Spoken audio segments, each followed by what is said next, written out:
Բարև ձեզ։ Այսօր ձեզ ուզում եմ ներկայացնել ողնաշարի MRT պատկեր սպոնդիլոլիստեզ հիվանդությամբ եւ իր հետևից բերած հետևանքներով, միջողային աճառի ճողվածքներով, ստենոզներով։ Պատկերը կարող եք տեսնել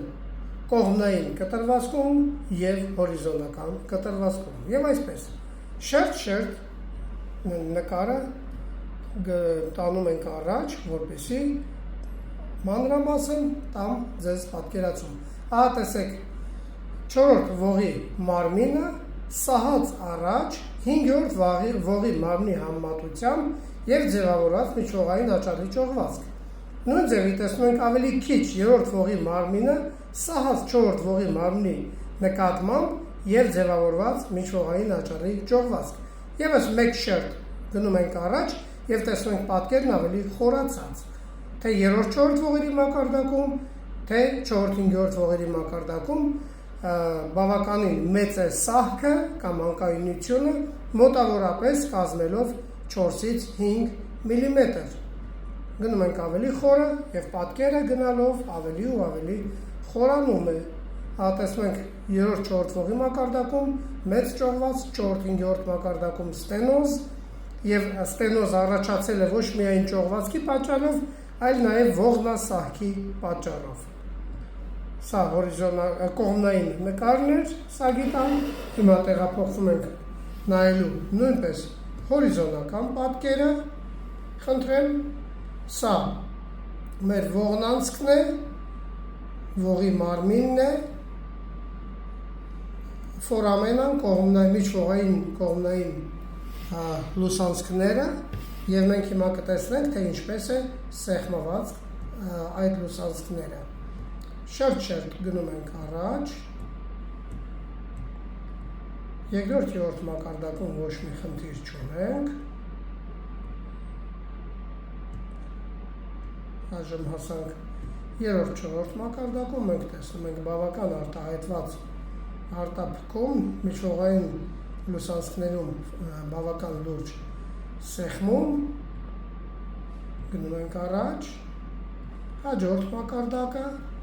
սա այն մակարդակն է, որ արդեն մենք ունենք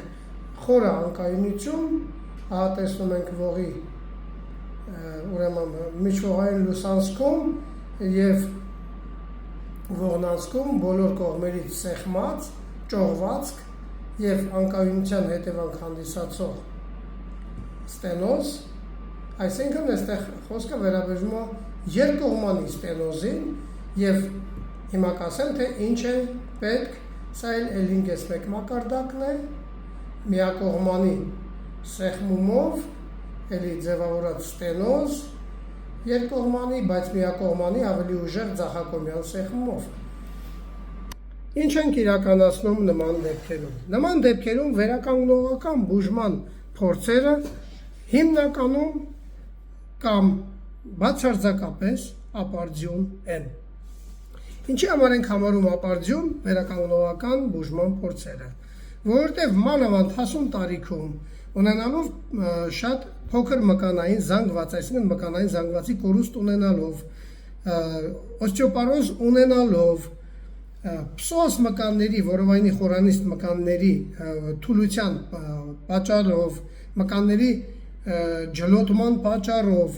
շատ մեծ մկանային զանգված, որը կկարողանա կանխարգելի անկայունության թողած հետևանքները, այսինքն սաստել անկայունությունը, որպեսզի չմեծանա ստենոզը, պրակտիկորեն հնարավոր չի։ Նման դեպքերում կատարվում է տրանսպեդիկուլյար ֆիքսացիա ստենոզի հեռացումով եւ այս պարագայում միանգամից ներառելով երկու մակարդակ, այսինքն դա բացառվում է առանց վիրահատության եւ բացառվում է առանց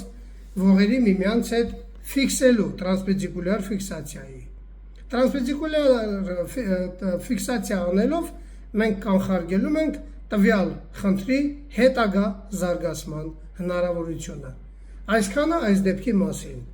Պացիենտին հենց նոր արեցի կոնսուլտացիան, ուղղորդեցի նյարդավիրաբույժի մոտ մանրամասն բացատրելով խնդիրը։